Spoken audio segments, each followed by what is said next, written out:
Seraphina Sera Vale was 58 years old, and she was the undisputed sovereign of silence. Her world was deep underground, a place where time slowed and decay was simply not permitted. As the master botanist and curator of the global seed legacy, Sera was a high priestess of precision. Her routine was a flawless symphony of control. Every morning at 6 a.m., she was descending the sterile steel staircase, the snick of her polished leather shoes against the metal steps, the only interruption to the constant low-frequency hum of the vault's environmental controls. Her empire was made of thousands of gleaming metal shelves, holding millions of tiny, dormant futures. Ancient medicinal seeds, rare strains, and specimens from flora long extinct in the wild. Each packet was labeled with perfect, exacting calligraphy, cataloged and stored at a calculated -18 degrees Celsius, the temperature of absolute eternal stasis. This was her competence, her purpose, her armor.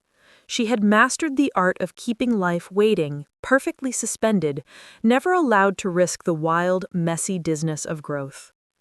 The air in the vault was cold, dry, and clean, scrubbed of every stray particle of dust or emotion.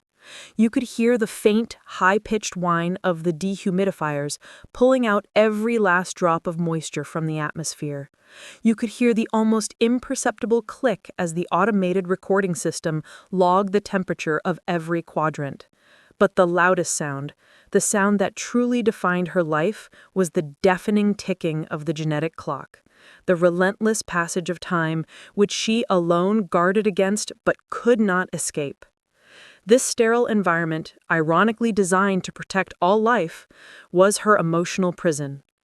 She ran a gloved hand along a tray of ancient petrified acorns, feeling the hard, smooth shell. Each one held the promise of a magnificent, chaotic oak. Yet they were all held here, in this perfect, quiet solitude. That was her life, a magnificent, strong thing held in a state of permanent dormancy.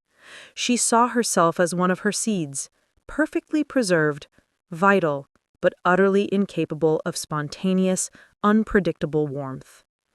It had been 12 years since her husband died, leaving her with the vast, aching void that duty eventually filled.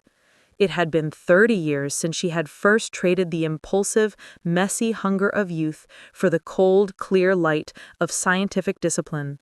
That girl, the one who would dance in the rain and argue passionately for the preservation of an insignificant weed, she was archived, labeled, and put into deep storage. She truly believed that her life's meaningful chapters, the parts marked romance, passion, and reckless abandon, were definitively closed.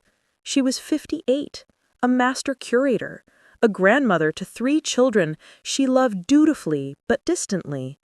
She wore her age and her status like heavy, protective wool.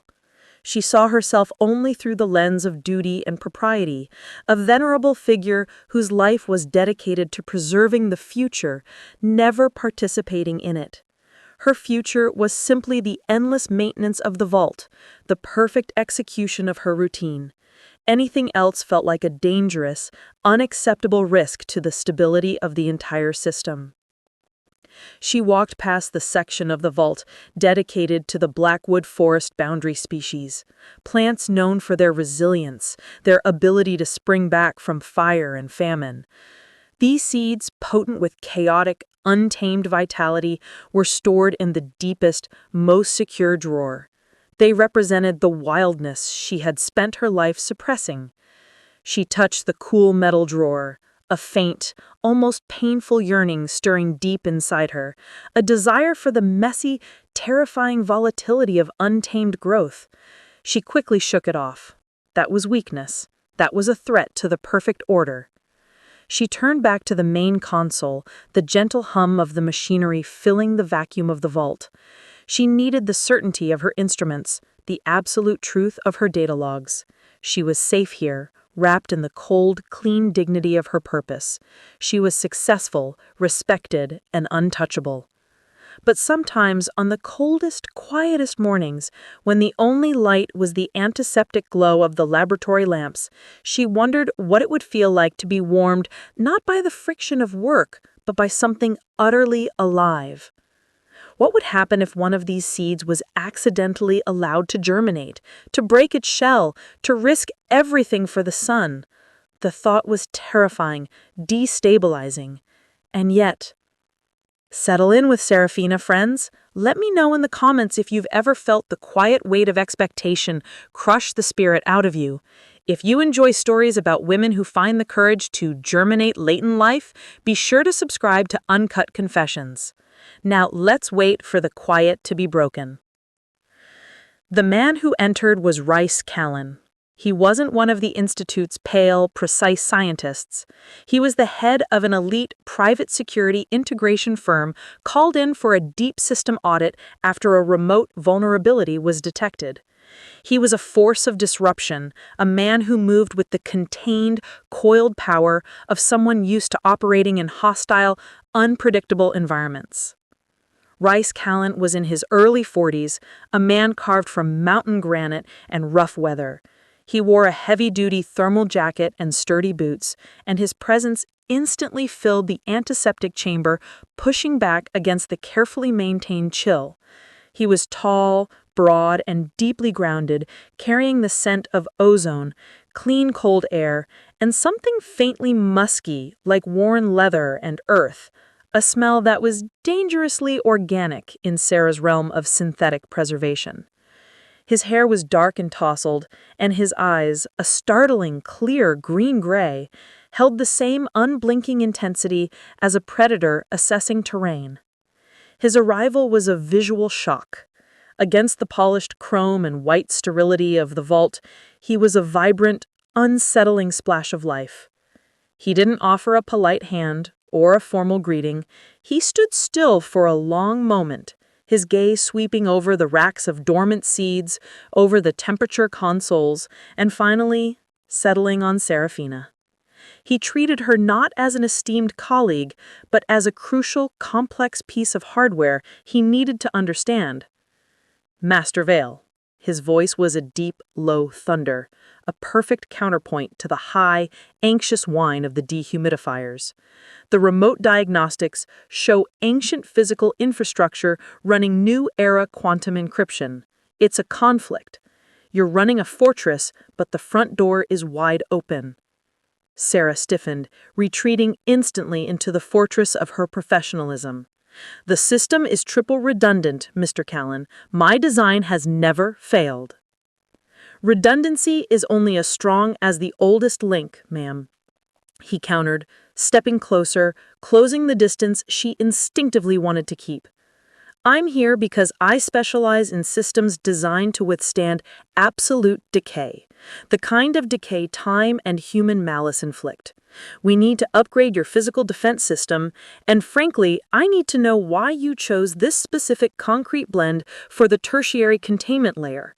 It was an over-engineered, unnecessarily expensive choice for a vault of this depth. This was the shock of being seen. It wasn't flirtatious or complimentary of her appearance. It was intellectual, profound, and utterly unsettling. No one, not her peers, not her children, had ever looked beyond the observable success to see the intent of her design. He wasn't praising the obvious success. He was seeing the hidden, over-engineered fear, the desperate need for absolute security that underscored every one of her decisions. He saw the very architecture of her emotional prison reflected in the walls of the vault. He moved to a console, his proximity suddenly flooding her senses with that alien earthy scent. As they bent their heads over the blinking schematics, tracing the complex, aging power lines, the high-stakes nature of the security breach and the intense focus of their combined intellect created a dangerous, immediate intimacy. Their minds matched perfectly, two masters of fortress building meeting at the nexus of vulnerability. Most curators design for efficiency. he noted, not looking at her, but his awareness of her presence was like a heavy blanket in the cold. You designed for survival, absolute, protracted survival. Why? Sera felt a terrifying, unbidden urge to answer honestly, to tell him about the loss that made her demand permanence. She gripped the cold edge of the console, using the physical sensation to ground herself. It is my duty to ensure the world's future flora is preserved, she articulated precisely. Rhys finally turned, his green-gray eyes holding that same unblinking intensity. He looked past her white lab coat, past the silver threads in her precise bun, and into the heart she thought was frozen solid. Duty is a great tool, Master Vale, he said, his voice dropping to a low, intense rumble that bypassed her ears and settled deep in her core. But I think you used duty to build something else. I think you used it to protect yourself from the wild. For the next 10 days, the vault became their world. They spent hours tracing the complex, ancient network vulnerabilities, confirming that the digital breach was being orchestrated by a powerful rival global consortium, the true fraud. Rhys didn't just handle the physical security. He meticulously documented the systemic decay and the insidious, invisible pressure points. He moved with a potent, disciplined energy, and Seraphina found herself matching his pace, her focus sharper, her senses more alive than they had been in years. Their work was an intense, beautiful dance of intellect, his strong, warm hand often hovering inches from her own as they pointed out corresponding data points on the screens. This deepening trust was undeniable. It was built on the most solid of foundations, absolute, unflinching respect for the other's mind. Rhys saw the subtle flaws in her design, the over-engineering born of fear, and instead of criticizing, he taught her how to build resilience, not just immovability. He showed her that a truly enduring structure can bend without breaking. During one late-night shift, when the silence was thick enough to choke on, Rhys had stepped back from the console, his gaze tracing the faint, exhausted slump in her shoulders. "You look like you haven't slept, or even blinked, since I got here, Sera," he murmured, his voice a low, gravelly vibration that felt impossibly close. "You don't just protect these seeds, you protect the very idea of them with your entire being." The observation, stripped of professional formality, broke something inside her. She felt the sudden, terrifying sting of tears behind her eyes. She hadn't cried in a decade. "I lost control once, Rhys," she confessed, the words raw and brittle in the cold air. She spoke about her husband's sudden death, the shattering realization that life was not and could never be perfectly ordered. She spoke about the girl she had been, the one who wanted a large family, who wanted to run an open-air conservatory, who wanted messy, chaotic, beautiful growth. "I watched everything turn to dust," she admitted, her voice dropping to a harsh whisper that was barely audible over the vault's constant hum. "I chose stasis. I chose this cold. I gave up the dream of passion, of a full, volatile life. I decided my most meaningful chapter was finished. This vault, this perfect, cold life, this is my penance for allowing myself to be happy once."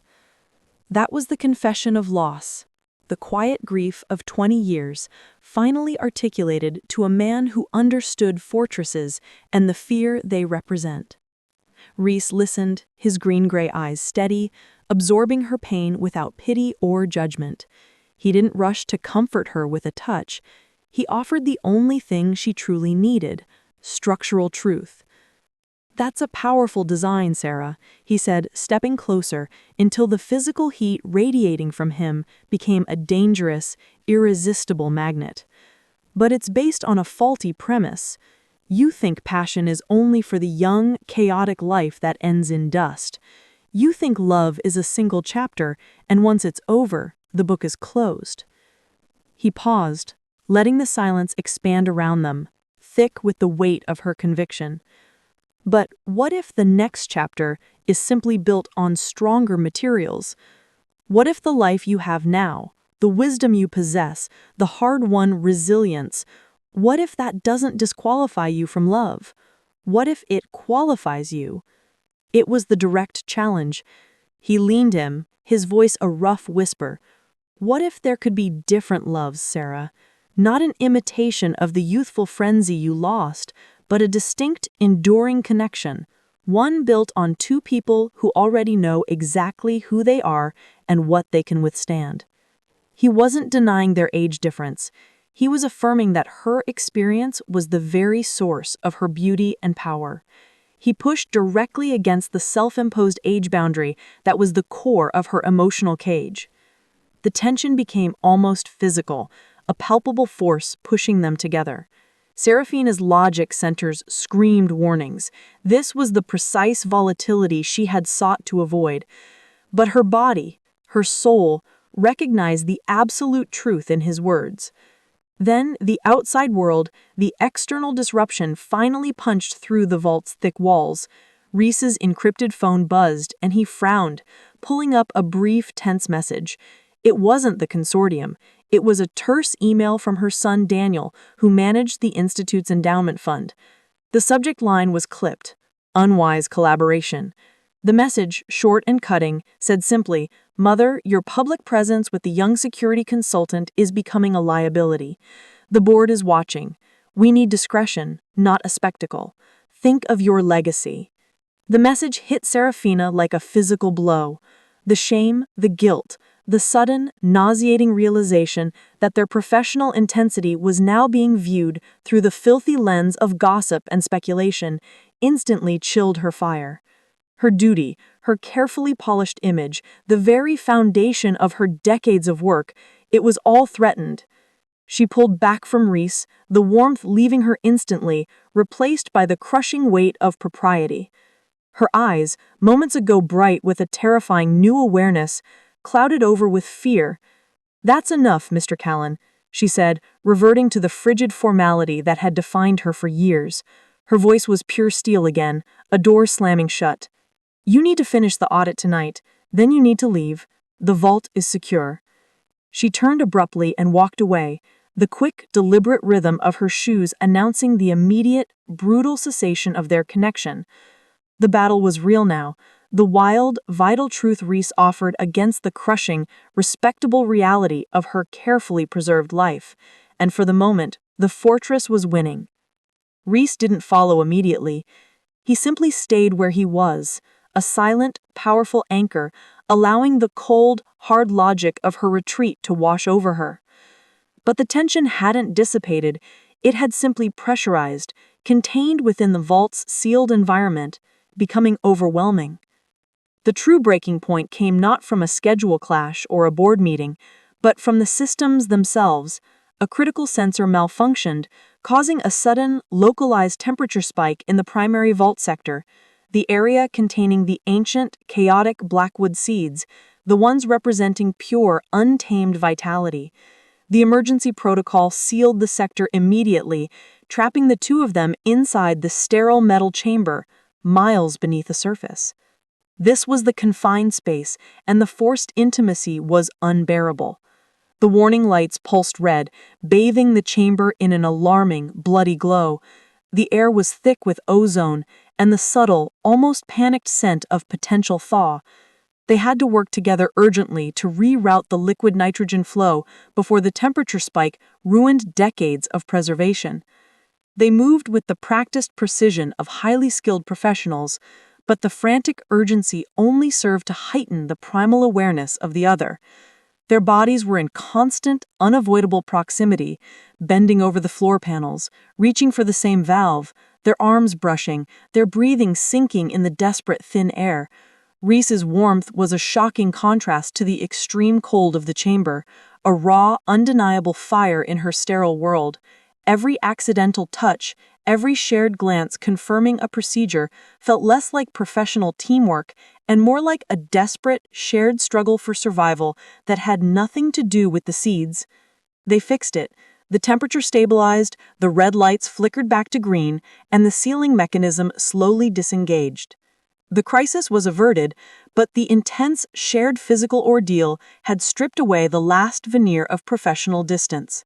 They were standing inches apart, breathing heavily, their faces flushed from the effort and the contrast of their core temperatures. The silence that followed was not the comfortable quiet of shared success, it was the deafening roar of undeniable desire. Rhys didn't move to open the hatch, he simply looked at her, and the intensity in his eyes was staggering, a raw, undeniable passion that bypassed her decades of training. He didn't use his voice, but the message was louder than any alarm. I see you. I want you. He reached out, his hand moving slowly, deliberately, and cupped her face. His palm was rough, warm, and utterly grounding against the cool, smooth skin of her cheek. He brushed his thumb gently across her lip, a slow, mesmerizing caress that stole her breath. It was the moment the catalyst broke the line they cannot cross. He lowered his head and kissed her. It was not gentle. It was a profound, demanding kiss, an overwhelming act of pure, contained desire that tasted of cold air and fierce truth. It felt like the core of the earth shifting, like the perfect shell of her stasis shattering. Decades of suppressed vitality, of professional rigor, of emotional abstinence flared to life in an instant. This kiss wasn't a question, it was the answer to every question she'd stopped asking herself. It was the intoxicating, terrifying realization that she was still capable of such heat, such raw, spontaneous life. And then the immediate, painful retreat. The intensity was too much, the volatility too dangerous. She pulled away from him, pushing her gloved hands against his chest, the motion jerky and panicked. She put 3 steps of sterile cold steel grating between them, her own breathing ragged and her heart pounding. She reached the main elevator chamber, a brightly lit, antiseptic space that served as the final transition point between the wild earth and the controlled environment. Her hand was hovering over the keypad, the digitizer waiting for the final command that would send her message and lift her back into the predictable safety of her old life. She was composed, frozen, and ready for flight. Then the elevator door slid open to reveal Rhys Kallen. He had followed her, covering the distance from the vault chamber in a matter of minutes. He wasn't breathing heavily. His movements were sharp and controlled, a lethal kind of calm. He stood in the entryway, blocking her exit, his gaze locked on hers with a fierce, burning intensity that cut through the bright artificial light. "Don't do it, Sera," he demanded, his voice low, resonant, and utterly devoid of pity or drama. It was the voice of a man accustomed to stating absolute fact. "The audit is complete, Mr. Kallen. Our professional relationship is terminated," she stated, her voice returning to the brittle, formal cadence she used for difficult clients. She tried to sidestep him, but he simply took a single, powerful step, closing the space, intercepting her escape. The final confrontation had begun, not with a roar, but with a silent, absolute demand for clarity. "Stop hiding behind the Institute's code of conduct," he challenged, his eyes boring into hers. "You're not running because of the board, you're running because of the fear that you'll lose control, that you'll feel too much. You are 58 years old and you are trying to convince yourself you are too fragile to survive the volatility that makes you feel alive." He didn't touch her, but his presence was a physical pressure, forcing her to confront the core lie of her retreat. "You think you're protecting my reputation, my future, my legacy? You think I need a decorative, compliant partner who will produce a suitable heir?" He practically spat the word suitable. "You do need an heir, Rhys, and I am beyond the age of fertility. My life is written. Your life is just beginning. I am too old to risk ruining what you have built." She choked out, reciting the mantra of her guilt, prioritizing the societal expectation of his life over the terrifying truth of her own heart.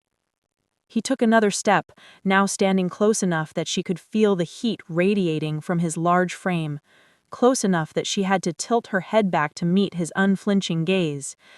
This was the unconventional proposal, and it was delivered with the structural certainty of an engineer laying a foundation. I am the CEO of a global defense firm. I specialize in protecting the highest value assets in the world, and right now, the highest value asset is you, not your board votes, not your legacy, but the absolute strength of your mind and the resilience of your soul. He grabbed her hands, bringing her white-gloved palms up to chest level. I don't need a biological heir to anchor my future, Sera. I need a partner, someone with your wisdom, your deep-seated need for permanence, your understanding of what true survival demands.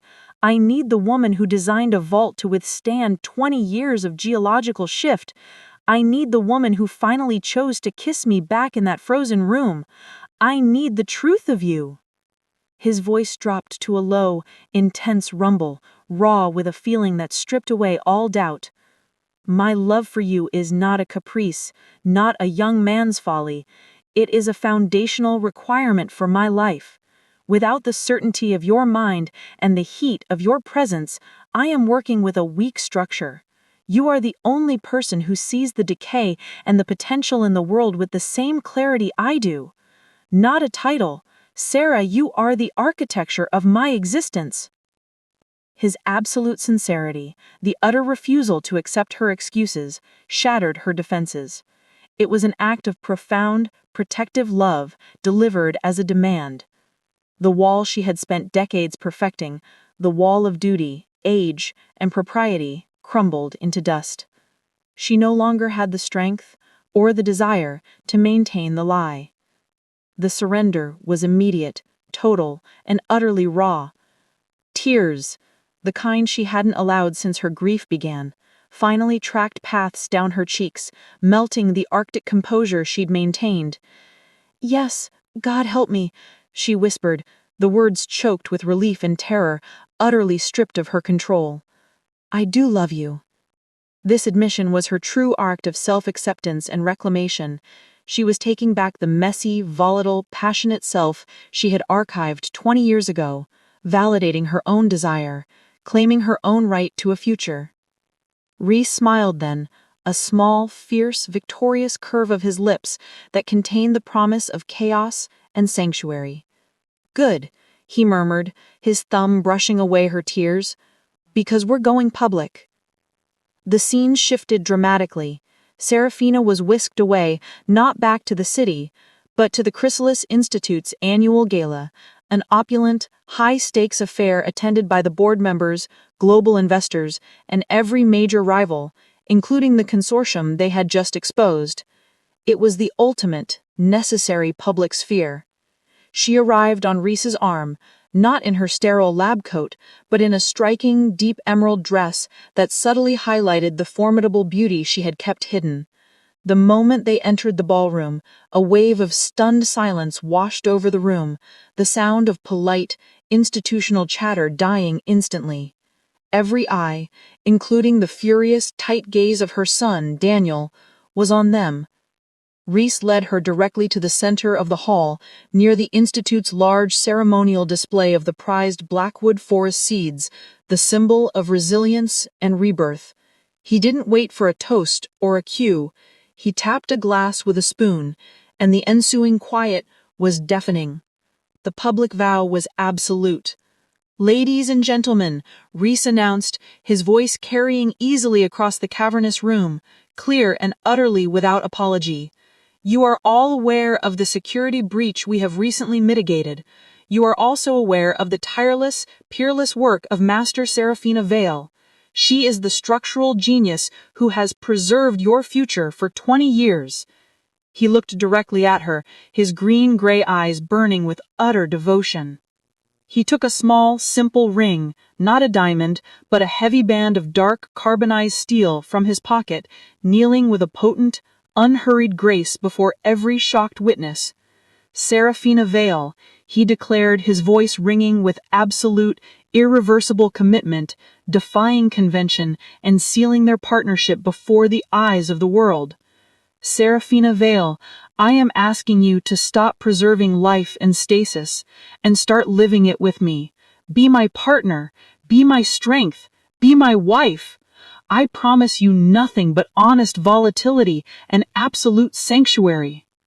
Seraphina, standing tall and utterly exposed, met the stunned, silent eyes of her son, the calculating glares of the board, and the shocked faces of the rivals.